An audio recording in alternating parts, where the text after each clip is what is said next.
Hi guys, in this video we're going to take a look at how you can block spam iMessages from iCloud on your iPhone device. So if someone keep sending you spam messages, what you can do is first open up your messaging app, and then in your messaging list you want to open up that contact, for example this one right here.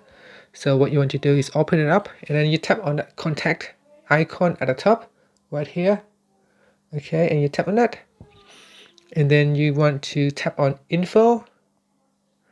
Next you want to tap on block this caller, so tap on block this caller and then tap on block contact, and that's it. Now they are blocked. They can no longer spam you with all the text messages. So this contact is also from iCloud, and that's how you can block it.